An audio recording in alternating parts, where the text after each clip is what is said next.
এই রেসিপিটা দেখার পর আমি কথা দিচ্ছি তোমরা কিন্তু আর বাসি রুটি একদমই নষ্ট করবে না ফেলে পড়ে। তো চলো ঝটপট রেসিপিটা দেখে নাও। এটা করতে কিন্তু একদম বেশি সময়ও লাগে না আর বেশি উপকরণও লাগে না।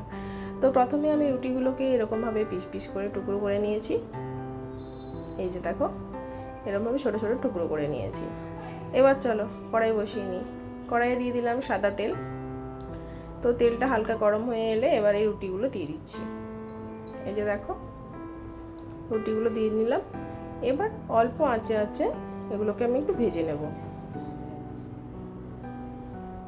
এই যে দেখো, ভাজা হয়ে গেল। এবার আমি এগুলোকে তুলে নিচ্ছি। আগে তো তোমাদের বললাম এটাতে একদম বেশি উপকরণ লাগে না।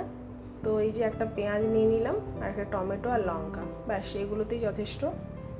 এগুলোকে একদম টুকরো টুকরো করে প্রথমে কেটে নিতে হবে। এই যে দেখো, আমি একদম ছোটো ছোটো টুকরো করে এগুলোকে কেটে নিচ্ছি।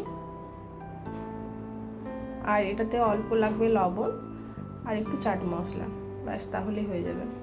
তো চলো প্রথমে এগুলোকে টুকরো টুকরো করে কেটে নিই। খেতে কিন্তু দুর্দান্ত লাগে, তোমরা একটু সস দিয়েও খেতে পারো।